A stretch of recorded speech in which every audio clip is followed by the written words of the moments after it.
yes x side 6.2 जो basics है 6.2 का मतलब 10 ट्रायंगल से related exercise unity of triangle इसमें आपका फॉर्मूला 6.1 नॉर्मल एक्सप्लेन किया गया है नेक्स्ट चित्र से प्रूव करना है कम 6.1 in a triangle a line draw parallel to one side then that line intersect in same ratio other two lines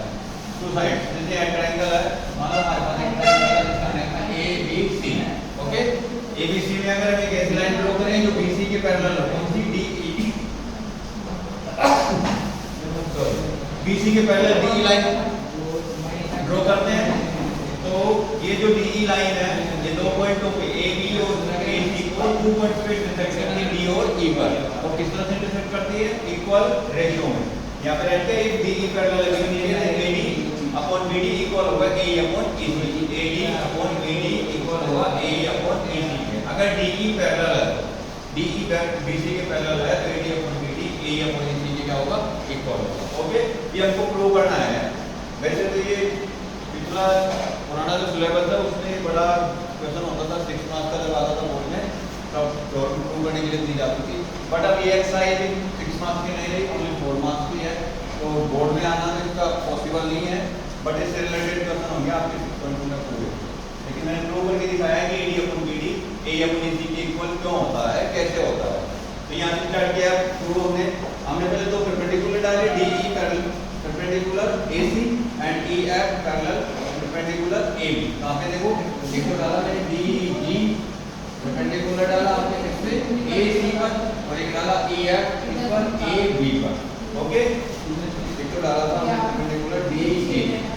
इस पर एसी पर और ईएफ परपेंडिकुलर एबी पर उसके बाद क्या किया हमने अगर प्रूव करना होता है क्वेश्चन को एक टर्म को ये बहुत सारे ट्रायंगल बने हुए हैं फिगर में उसमें से केवल 4 ट्रायंगलों का एरिया फाइंड करना होता है 4 ट्रायंगल एरिया ऑफ 4 ट्रायंगल कौन-कौन से ट्रायंगल चुने जाते हैं वो हमको जो प्रूव करना है ये बताता है इससे पता चलता है कि कौन-कौन से ट्रायंगल है जिनका एरिया फाइंड करना है वन टाइम तो एडी को बेस लेकर के प्रूव करना है एडी कौन से ट्रायंगल का बेस बनेगा देखो एडी बनेगा हमारा एडीई ट्रायंगल का बेस तो मैंने पहले फाइंड किया है area of triangle AD AD base बनाने के लिए area of triangle AD find किया फार्मूला होता है 1/2 मल्टीप्लाई बेस मल्टीप्लाई हाइट तो 1/2 एडी मल्टीप्लाई बेस क्या बनाया एडी एडी को मैंने बेस बनाया और हाइट क्या है इसकी ईएफ क्या हाइट बनेगी ईएफ हाइट बेस पर हाइट किया ईएफ सेकंड ट्रायंगल चुना मैंने एडी के बाद जिसका बेस बीडी है बीडी को बेस बना सकते हैं जिस ट्रायंगल में तो वो ट्रायंगल था हमारा ये बीडीई ट्रायंगल था ये जो पूरा ट्रायंगल है इसका एरिया फाइंड किया है तो यार के एरिया ऑफ ट्रायंगल बीडीई वही फॉर्मूला तो वही रहेगा 1/2 बेस मल्टीप्लाई हाइट 1/2 बेस क्या बना इसका बीडी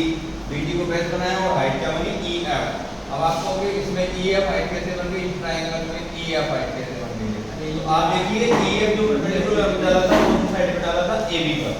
ईएफ जो परपेंडिकुलर डाला था वो किस पे डाला था एबी पर तो एबी साइड पे परपेंडिकुलर है तो आप एडी पे इसको हाइट मान सकते हो बीडी पे हाइट साइड कर सकते हो तो मैंने यहां पे जो बीडी का एरिया फाइंड किया उसका हाइट के प्लेस पे क्या राइट किया है ईएफ जो पहले मैंने राइट किया था वो इसमें राइट किया है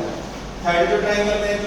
चुना वापस एडी बिकॉज़ एडी हो गया बीडी हो गया ए जिसका बेस है वो ये ट्रायंगल चूज करना था हमको तो ए है जो हमारा ट्रायंगल ये वापस एडी का बेस बन रहा है तो मैं वापस एडी ट्रायंगल का एरिया फाइंड किया area of triangle AD 1/2 multiply base किसको बनाया ए को बेस बनाया हाइट क्या हो गई डी क्या हाइट हो गई डी ये हो गया क्वेश्चन नंबर 3